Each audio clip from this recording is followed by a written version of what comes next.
This is a show about facing fear, unlocking courage, and taking action. Courage isn't necessarily a daunting thing. It's going to give you more purpose. It's going to give you more drive. It feels like making a courageous decision is going to get you closer to who you aspire to be. It's knowledge plus faith plus action equals courage. It's not about being great. It's about trying to achieve greatness. It's about those day-to-day earned victories, coming home at the end of the day and wanting to chill and enjoy the moment, being in the moment and having a sip of Cincoro is really what it was all about for us.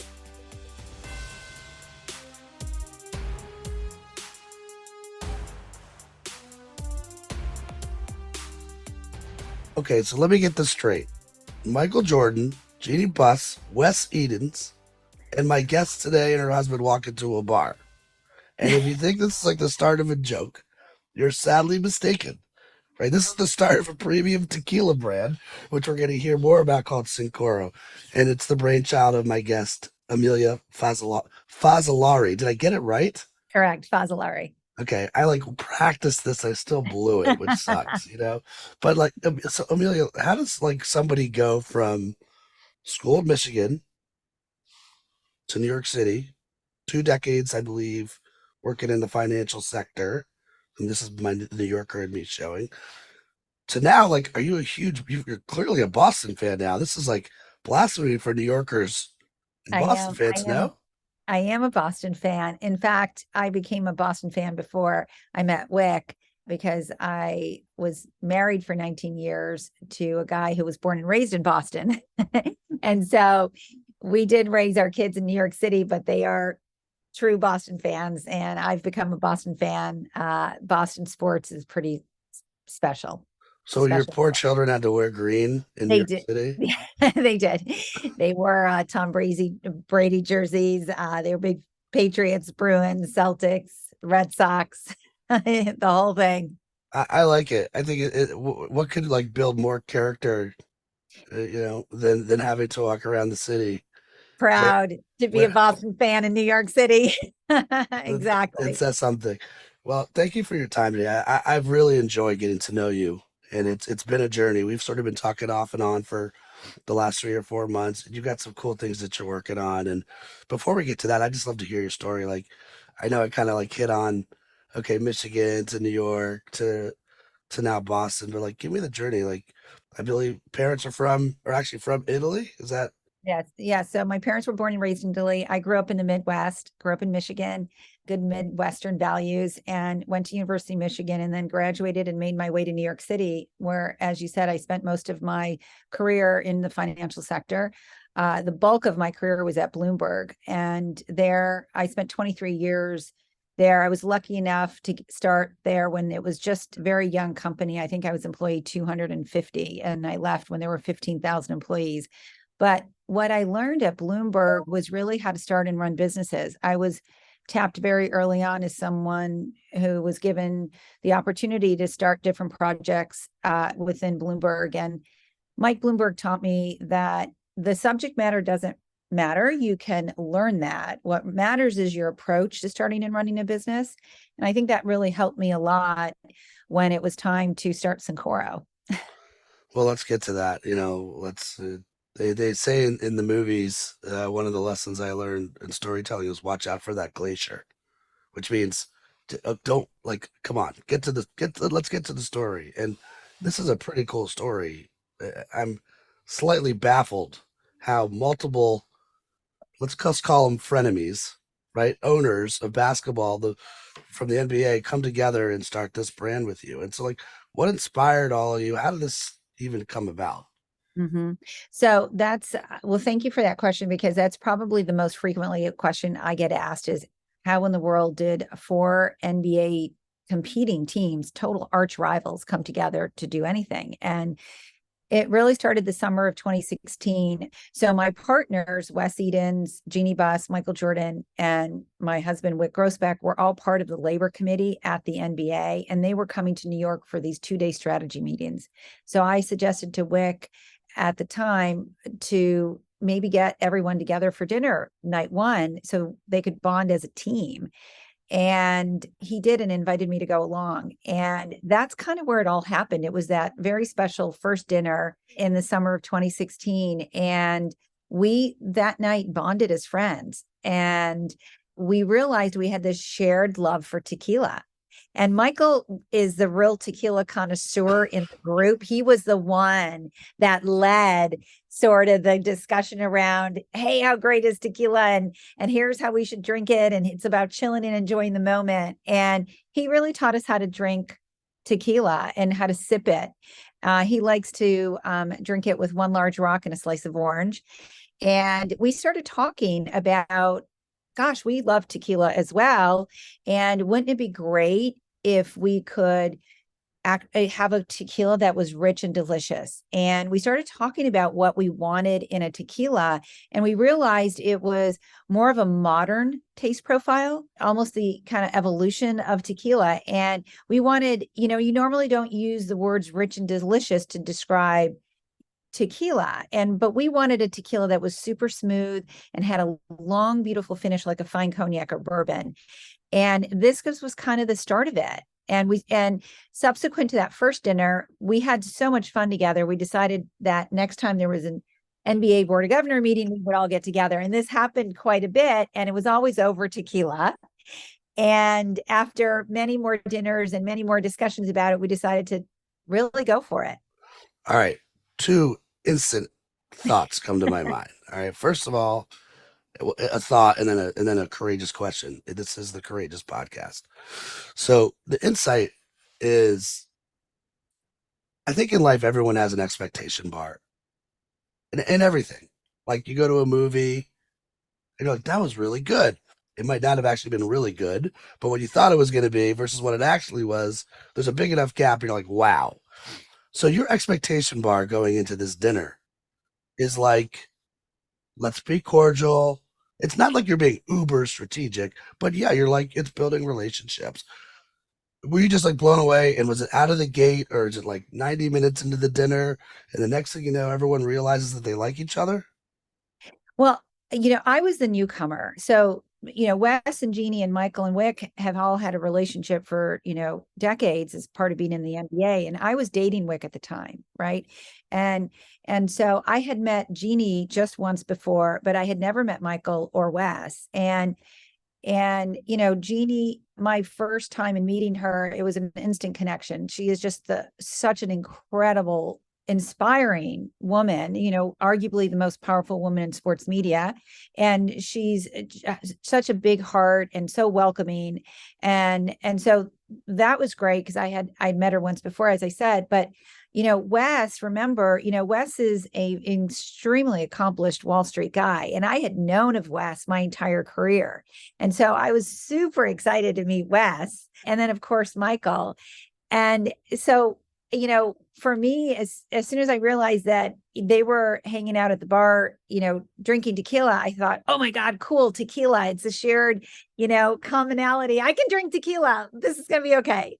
But what was really interesting for me, my takeaway, again, having been kind of new to the whole NBA and the organization, was the camaraderie amongst them, because they're real collaborators by nature and team oriented. Like these guys know how to operate within a team, and they're great partners. And that really kind of came through in the first meeting for me. And then certainly was built upon as the relationship continued. And we've become really, really close friends. Cincoro brought us together, but our friendship is really something that we all very much value. So I want to get to the name in a minute, but I got to ask my courageous question. Yes. I'm going to see if you're going to duck me on this one. You ready? Okay. Please tell me there was another owner at the table. Please tell me there was like a 5th or a 6th, and it's just like, no, they're not coming in. Yeah. I quite don't remember every single person at that table. All right. No. I got exactly the answer I expected, but that's interesting to hear. No.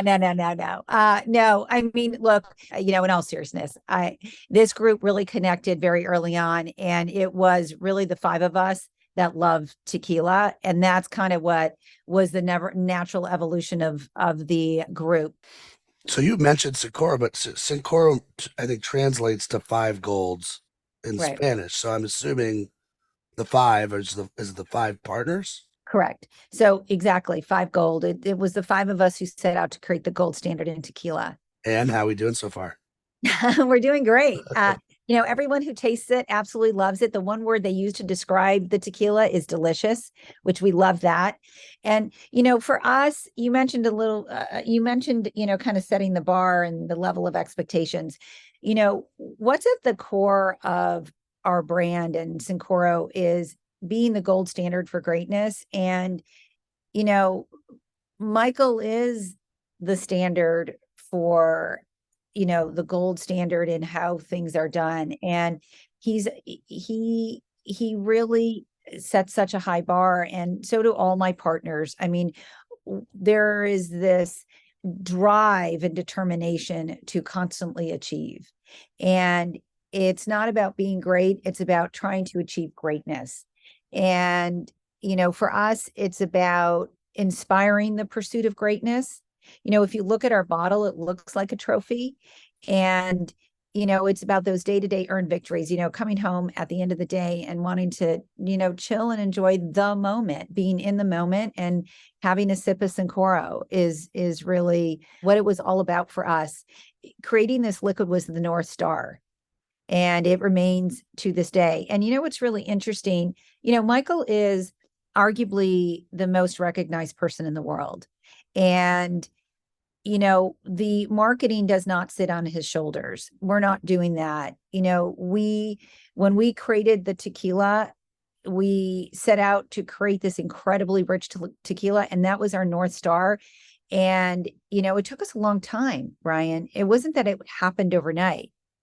It took us 3 years, and we created, I think, almost 1,000 or even more tequilas until we got to that perfect taste profile.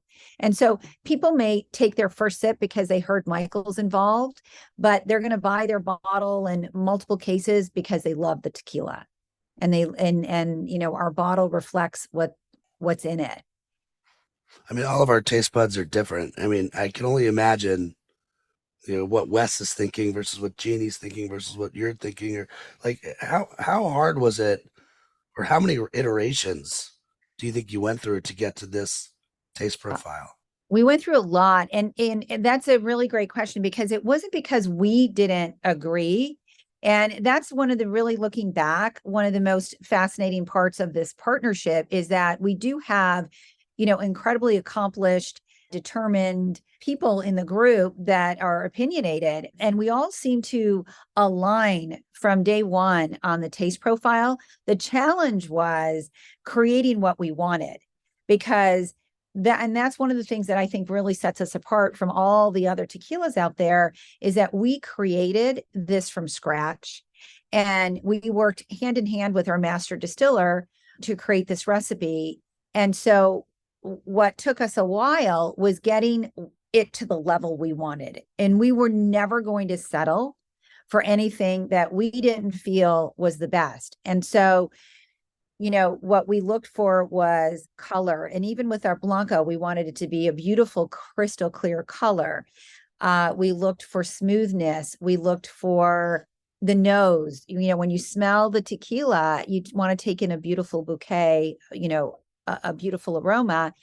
And we also looked for a long finish, and getting all of those characteristics at the very highest level was challenging. And we weren't going to settle. In fact, to this day, Michael and I taste every single batch before we bottle.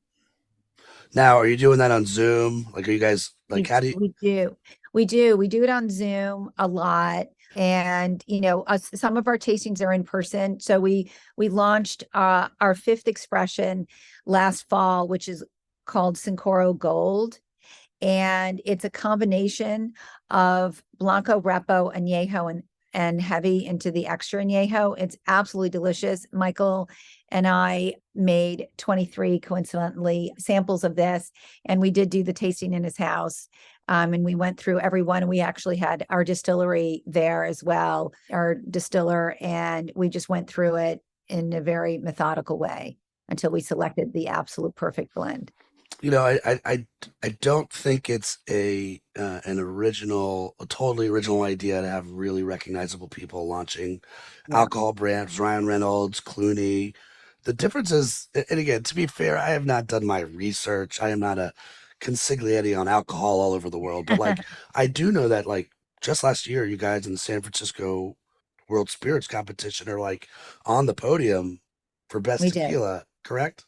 We did. You know, we're so proud of all the awards we've won. I think we're up to 24 now. You know, it was something that we did very early on. In fact, before we launched, we had the liquid and we didn't even have a bottle yet. And we entered the liquid into the most competitive spirit awards because we felt like, you know, gosh, the five of us love this, but we really need the thought leaders in the industry to, you know, tell us what they think. And we were so proud because our entire portfolio medaled, and we did win the highest accolade, which is a double gold. We've won it multiple times.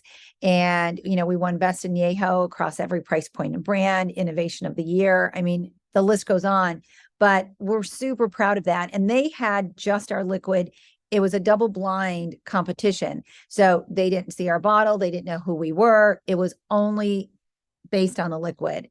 So we're very proud of that. I do like the bottle, by the way. Bottle's pretty You like the solid. bottle? Yeah. Tell me a little bit more about like trophy. You said it's like NBA trophy style. Is that the thought behind that? Well, so here's what was happening. We were so focused on creating this liquid, and you know, it like I said, it was our North Star, and nothing else mattered because if we didn't get that right, we weren't going to get behind this, you know, for us. And so while this was going on, unbeknownst to the group, Michael had called Mark Smith, who was the former head of special projects and innovation at Nike. He had worked on the Jordan brand closely with Michael for decades, designing the Jordan sneakers. And so Michael calls up Mark Smith and says, I need a tequila bottle, like completely out of the blue. And Mark says, okay, a tequila bottle. I've never done this before, but close your eyes and describe what you see in 3 words. And Michael says, sleek, contemporary, and unique. And that was the brief. And that's what was delivered. And it's pretty amazing because Michael brought Mark to a board meeting, and Mark had this big bag and he started pulling these computer generated bottles out of the bag. And they're actually, the first bottle he showed us is very close to the bottle that we have today. There was a little bit more of an arc in it, a lean in it, but it was 5-sided and it looked like a trophy. And it was just stunningly beautiful from second one. There's also these cool Easter eggs in the bottle, like all this cool storytelling. So for example, if you take our bottle and you feel the bottom of it, it slants 23 degrees as a nod to Michael's jersey number. Oh, nice. The stopper slants down 23 degrees. There's a ring around the neck of the bottle that says share truth. And that's really a reflection of, you know, the authenticity of the group. You know, our truth is we did this for passion, for love, and it's about chilling and enjoying the moment. And we'd love people to share that, share tequila, share our tequila with their friends and family. And that's our truth. I love that little line, and shame on me for missing that the first time around. I also think, you know, I always say, you know, there's a whole other side of my life and business of being a keynote speaker in that world. And it's a very different role than this role. Like my role on the podcast is to stay out of the way, be prepared, but like people want to hear your story. But when I'm on a stage, I often will say, like, stop lying to yourself. And like, I think it starts by sharing the truth to yourself first, Right. before you take it to everybody else. And that makes there's a lot of subtext in what you said on shared truth. Just knowing the backgrounds of the personalities of, now I'm air quoting, your starting 5. And in the spirit of sharing truth, I like to play a little game every once in a while called Rapid Fire. Are you ready? Okay. Yes. And what I love about this right now is I did not see these questions with you before. These are easy. These are layups. Okay, you ready?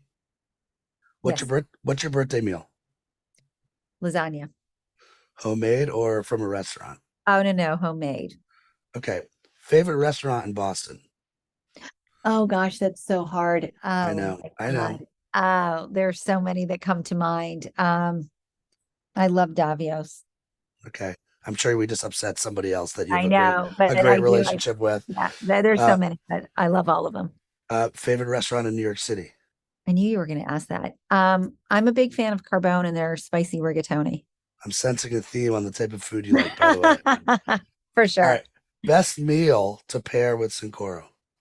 Oh, it's everything. And I will tell you, we drink Cincoro with Japanese, Italian, French, American. It's great with seafood.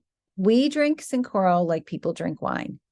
And it goes with everything. And for me, it's Cincoro and water. And for my partners, when we have dinner and we get together for dinner, we drink Cincoro.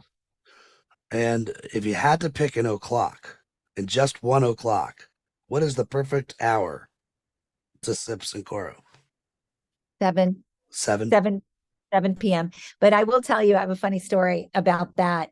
So as I mentioned, Michael and I taste every batch before we bottle. And I had gotten, I think it was a Reposado sample. And I was leaving that morning really early. I was like 6 a.m. And I just didn't want to bring the sample with me. I just kind of needed to taste it and kind of check the box that, okay, this is good. I got to, talk to Michael. And so, gosh, it's 6 o'clock in the morning. So I did open the bottle and did sip it. And my husband walks by and he goes, is that tequila? I go, honey, I'm working. Yeah, Yes, there it you is go. 6 o'clock in the morning. So, I mean, I kind of think I know how this happened, but I mean, at one point you're at in my head as a visual person, it's like a round table with Jeanie, Wes, Michael, Wink. Who decides? How did you guys decide to go? Guess who's going to be the CEO of this company? Well, I did raise my hand and say, look, I'm happy to volunteer my time. And they said, great, you're the CEO. And, truth be told, again, remember I was the newcomer to the group, so they didn't know me very well. But Wes, who has, I think, acquired 400 companies in his career and started Fortress and now New Fortress Energy. And he's just really successful entrepreneur, said, how about this? How about we be co-CEOs, Emilia? For a year, out of the gate. And so we were co-CEOs the first year right before we launched. And then right before the launch, he stepped down and we had a board meeting and he endorsed me as the sole CEO. So I feel very proud about that too. I feel that I've earned the job and the role. And my partners are phenomenal and super supportive. And like I said, we've become incredible friends through this whole fun journey. Tequila's I, fun. I mean, again, I can only imagine how fun you guys are having, but like, yeah, I mean, look, 2 decades with Bloomberg, it's not like you don't know a thing or two about like the I do. realities of Yeah. lots of different sectors. And I'm curious of I think it's been about 7-ish now since you guys started this experiment, is what I like to call everything Right. an experiment. So like as CEO of the company, what have you learned? Like if there's three, like let's think about our listener for a sec. I mean, I always say if someone is a half hour in and we're in their ears and we're on their walk or in their car and they're still here, right? They're curious about growth. They're curious about being an entrepreneur maybe. What are your three sort of wow takeaways from the first 6 to 7 years? Well, look, I have a few. I would say, you know, surround yourself with the best and the brightest. This is a team effort, and it's really important to hire great people. And I'm really blessed to be able to work with not only great partners, but we've got some incredible talent at the company. You know, I also think it's really important to have a vision and to lead by example. I know I feel very responsible to kind of set the tone at the company. And I think it's really important to live it, not just say it, but live it. Your actions speak very loudly. It's important to go with your gut. Have the confidence to follow your gut. As I mentioned, I have a lot of experience in starting and running businesses and different projects, and the subject matter has changed quite a bit throughout my, time in doing that. And, what I bring to the table is a fresh lens. So, I look at it, and one of the things that's really important to us at Cincoro is innovation and being unexpected and fearless in being unexpected, not for the sake of being different, but because it's in our DNA to be innovators. So I think it's really important to follow your gut. Your intuition is rarely wrong. There's no substitute for hard work. It's about determination and drive that I think wins out, pure grit, especially when you're doing a startup. Startups are 24/7. And I'd say, don't be afraid to take risks, because you will occasionally fail. Nothing is perfect. But my partner, Wes, has told me that success is about going from one failure to the next with enthusiasm. That's great. Great line. Yeah, it's a 24/7 job. Sometimes you got to sip some tequila at 6 a.m., Exactly. It's hard work. You're not only the CEO, you're also the CEO. And I think it's so cool to see, like, again, here we are. I think it's International Women's Month, but like, silly, that's only a month, by the way. Let's talk about that. Thank But like, you. for any, again, I'm curious if like you and Jeanie, if there's like a special bond now that the two of you have that's just different. I think so. I mean, she's an incredible person and incredibly supportive and a great friend. And, I think, we run two very different businesses, but there are the same things that happen, right? And that you deal with, and we share our experiences. And, the ownership group, the founding five of us, we communicate a lot. It's phone calls, over text, over Zoom, and we're having actually an in-person meeting next week. And there is this incredible support with one another and underlying, I think the reason this relationship works so well is that there is an underlying mutual respect and love for one another. And it's really at the core of our partnership. And it, comes through. And like I said earlier, my partners are really great team players. And so while you would think that we're arch rivals and we would have plenty of disagreements throughout the year, we actually align. And oftentimes when there was a decision to make, I found that people would, voice an opinion, but then say, well, I defer to the consensus, or I defer to the group. An example of that, Ryan, is actually when we were naming the tequila. That was a really tough thing for us to do, because every time we came up with a name, we'd go through the trademark database and it was trademarked. And trying to align on that was actually many days and a lot of fun exercises. But that was an example of how people would suggest names, but then always say, well, I'll go with what everybody likes as a group. I mean, again, as you said, it's a good case study. And how is this going to happen? Are we going to work well together? Right? Can we move forward? So I'm curious if you all are doing anything with Air coming out. That is not a movie that Michael, from what I understand, has been involved in. So we're not. But I think what the movie represents is really where, Cincoro is. It's the standard for greatness. And it's it's about excelling. It's about being determined. It's about the pursuit. It's not achieved. It's a constant achieving, and trying to reach greatness. And if you watch The Last Dance, which Michael was very involved in, and they, created it, I think that docuseries is a real great example of what it takes to get to the level that he has gotten to. It's about hard work. That's that's at the core of success, is about, working hard and really going for it. Is there like you guys ever have any conversation about next generation and work ethic? And is there quiet conversations happening about that? No, actually not really. No, Just roll up your sleeves and let's get going. let's get going. And we all do it, and so I think people around us see that and Emulate it. emulate it. I think that's really important, is to set the example. So, if I'm correct, I think you were in LA last week, and there's like another Yes. story that you're working on, correct? So Ryan, yes, that is actually happening. I was out in LA. We're doing a sitcom with Lionsgate and NBC. It's loosely based on my situation of, really navigating the waters of divorce and co-parenting with my ex and with my new husband. And it's really been a lot of fun. So if I'm getting this straight, it's everyone still gets along.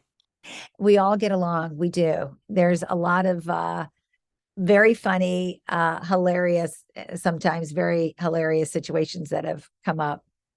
Well, now I have to wait Oh, till the fun fall. process. I gotta wait till the fall to see the episode. But I love that we kind of full circle to where we started. It says share truth on the bottle, and I appreciate you sharing a little bit of your personal stuff too, not just like you're the CEO of this company. One of my mentors who I met along by, was writing my book, said to me, her definition of success is when there's no daylight between the personal you and the professional you. And, it's a guy that had spent 20 years in the service business, kind of maybe sacrificing myself 1% of time a year over 20 years. That's the one that really landed with me. So I'm just grateful that you went there and you shared. And I mean, come on, can we get to September already? Is there a title? Like, do we know what the title of the show is? Well, the working title is We Thought We Were Done, but we are actually, I believe NBC is looking to rename it, but that does kind of summarize the storyline. Perfectly. Yeah, it's awesome. And by the way, I'm sure you thought you were done with this podcast, but we may have you come back. No, but look, Ryan, you're awesome, and I loved chatting with you from the first time we met. I think you make this very easy, so thank you. Oh well, vice versa. Feel the same way about you. I'm rooting for Cincoro. Looking forward to meeting you at some basketball game or maybe over tequila soon. Always over tequila. Always over Cincoro. Yeah, I'm all for that. And let's stay in touch. And good luck with I everything. love that. Thank you so much. Really enjoyed it. Thanks for tuning in to this episode of the Courageous Podcast. If you enjoy the show, don't forget to rate and review us on Apple Podcasts so more people can find us. See you again next week.